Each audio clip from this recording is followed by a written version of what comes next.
When I paint in watercolour, I find that I have the best results when I do some planning before I start painting. This week I painted some grapes in watercolour, and even though this is a simple painting, there was a lot of planning involved beforehand. In this video, I'll share with you how the studies helped me, and I'll show you how I painted these ones.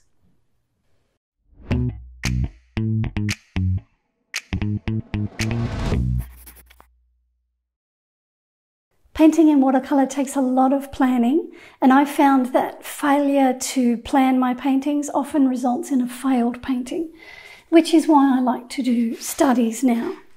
Here are the two studies that I did before I painted this painting. Because watercolour paper is so expensive, lately I've been doing my studies and my planning on the back of some failed paintings. I started with this one. I was happy with the way that it was looking, but I was really struggling with it. I did a lot of layering and the previous layer kept lifting, and I thought to myself, if I'm struggling with this, how on earth am I going to use this one to teach a tutorial? I wanted the grapes to look transparent, and I was worried that I was overworking them and making them look too opaque. So I abandoned this one, and then the next day I had another play on the back of another failed painting.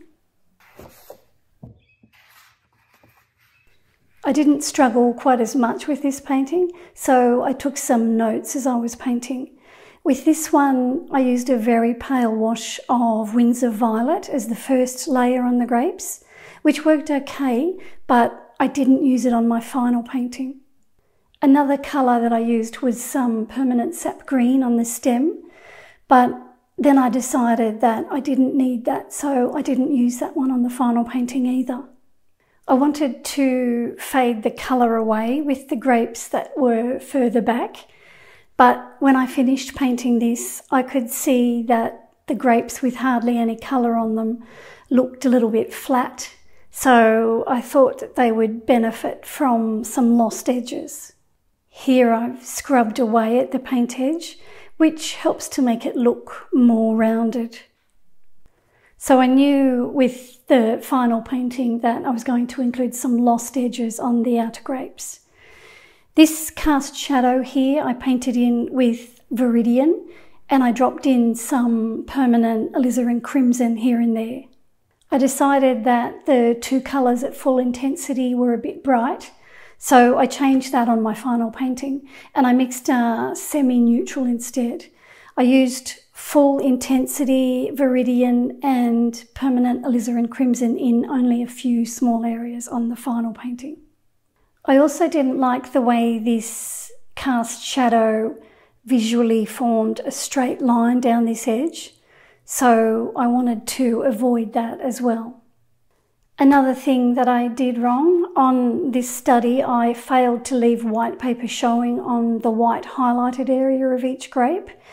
Instead, I thought I'd paint on some white gouache at the end of the painting. I found that wasn't good enough. I didn't like it. So on the final painting, I made sure that I left some white paper showing on those lightest areas. The last and most significant change that I made from this study is I didn't like this open space here. I wanted the grapes to be plumper and closer together and more on top of each other. So I got the grapes out again and I photographed another small bunch of them, and I decided to use this reference photo for my painting. So this study was really helpful and it meant that I could start and finish this final painting with fewer problems and a lot more confidence. With the final painting, I chose a complementary colour scheme. I used permanent alizarin crimson and Viridian and a small amount of sepia on the stem. This paper is Arches cold press watercolour paper. It's the thick stuff, it's 640 GSM in weight. I started by mixing a semi-neutral colour with both permanent alizarin crimson and Viridian. It's got a bit more crimson in it than green, I think. I watered it down and it gave me this deep plum colour that I thought would be useful.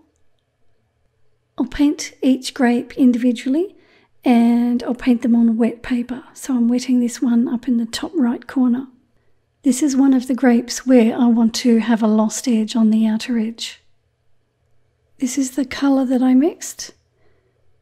I keep it fairly pale at first. I plan to build up the colour in layers. I also want these outer grapes to be much lighter in tonal value than the grapes that are sitting on top of them.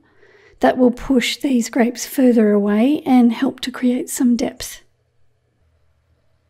You can see here on this grape how I'm keeping the colour away from the outer edge so that I can create a lost edge there, which again will help to create some depth and make the grapes look more rounded. So along here I've kept the paint away, and here I've left some white paper showing where I want the highlight to sit. I painted all of the grapes in this way on the wet paper with the colour that I mixed, and I left the white of the paper showing on the lightest section of each grape. Now I want to start to build up the colour. So I'm going to take some permanent alizarin crimson, but I'm going to mix just a little bit of the Viridian into it. A little bit just to tone it down a touch. Not a lot. I still want it to be a crimson colour, but I don't want it at its full strength. So the green tones it down a bit. I've wet this grape here with water, and now I've got that colour that I just mixed. The paint bleeds with the water that's on the paper.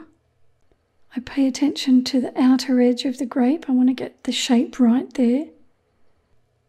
And then I start to paint it onto the body of the grape. I need to make sure that I leave some of that lighter underwash showing. I don't want to completely cover it with this colour, otherwise there is no point in painting it on. I look for the lightest areas and I avoid those areas with this colour. I take my time when I paint, I don't rush. I've got plenty of time because I've got water on the paper. And the water is giving me those lovely soft edges. I continue on with those 4 grapes that are on the top. I wet each one with water. And then I use that mixture that I made up of the permanent alizarin crimson with a touch of Viridian in it. I leave the light underwash showing on those lighter areas of each grape. Now I want to deepen the colour even further. So again, I'm going to work on wet paper. Everything is dry, so all I do is re-wet the grape with some water. This time I'll use permanent alizarin crimson on its own. I won't mix anything with it. And now I'll paint that onto the wet paper. And here again, I hope to allow the previous 2 layers to show through in a few places. So I'm not going to completely cover it with this colour. So as I paint, I keep an eye on the reference photo, and I can see that there's a lighter area at the bottom of the grape. So I need to leave that lighter colour showing. And I keep this darker colour away from the outer edges because they're a bit lighter on the reference photo.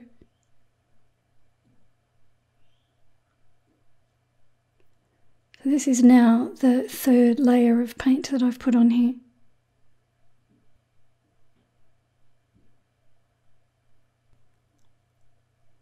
I treated those 4 main grapes on top the same way, and then I started to add some colour to the outer grapes. I wet each one with water one by one, and I used my mixture of permanent alizarin crimson with a touch of Viridian mixed into it, rather than the full strength alizarin crimson. As I said earlier, I wanted these outer grapes to be paler in colour so that they fade away into the background.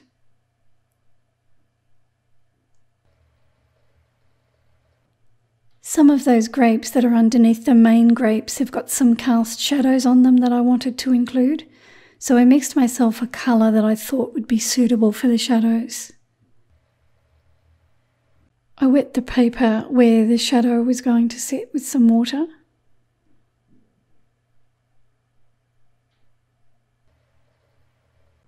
You can see that I've painted that colour onto the grape above my hand where the cast shadow is. Even though these grapes behind are light in colour, I wanted a fairly dark shadow on them to help lift those grapes that are above them.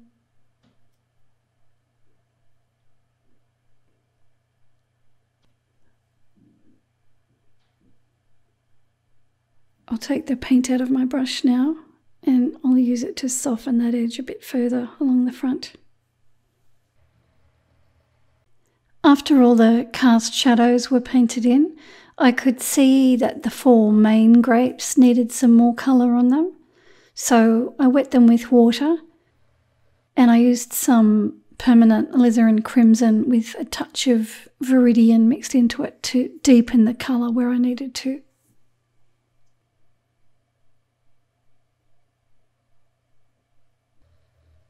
I've just painted the darker colour on the grape on the right and now I'm painting it on this one.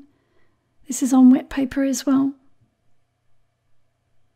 After all that was dry, I re-wet it again with water, and this is permanent alizarin crimson on its own with none of the green mixed with it. I'm boosting the colour, giving it another layer. I'm only painting it onto the darkest areas. So there's quite a few layers on the 4 main grapes, or the grapes that are closest to us.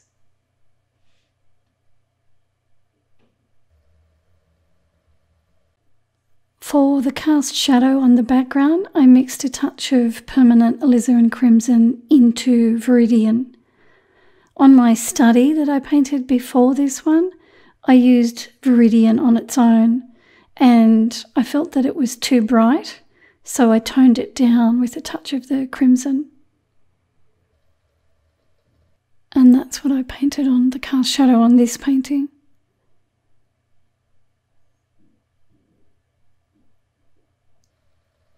I also dropped in a bit of the crimson while it was wet there. I could see a bit of reflected light from the grapes. So I thought that might make it look a bit more interesting if I included the crimson as well. And I didn't want the shadow to be too dark either, so I tried to keep the colour fairly pale. Here I'm dropping in a bit of the crimson. I've wet the paper before I put the shadow on as well.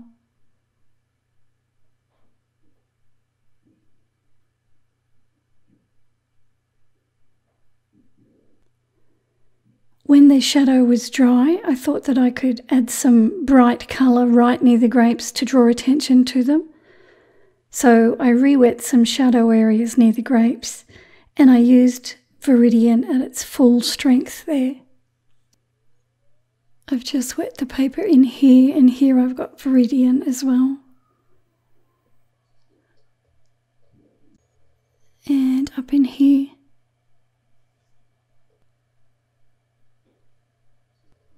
So I'm placing 2 beautiful complementary colours beside one another to draw the eye.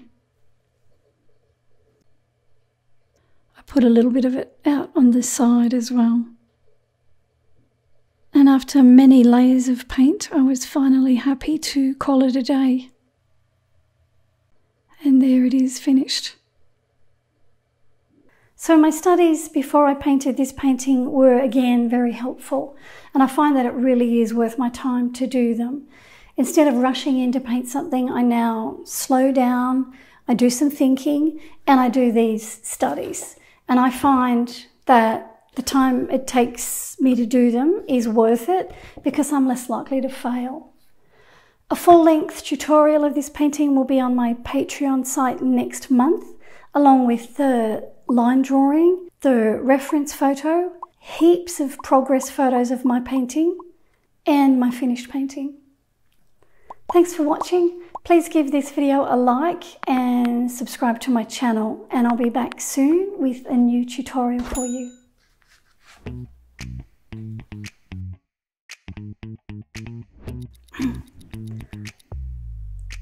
Painting in watercolour takes a lot of planning. Watercolour paper is expensive, so lately I've been doing my planning on the back of failed paintings. Study, failed, study, failed. Lately I've been doing my planning on the back of some failed paintings. Yep. I paint these on the back of failed paintings.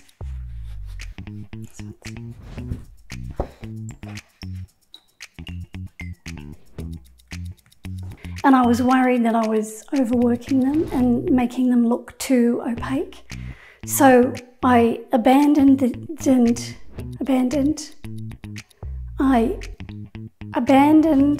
this one.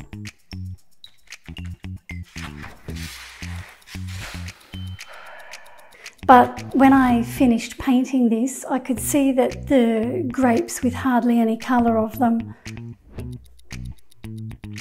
I could see that the grapes with hardly any colour of them on them. I could see that the grapes with hardly any colour on them.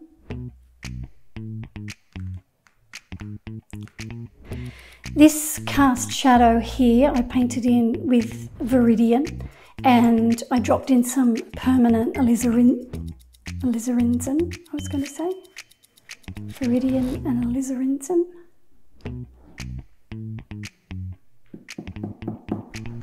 I used full intensity Viridian and permanent alizarin. I did it again. Permanent alizarin. It's a new colour. It's a nice one, it's pretty.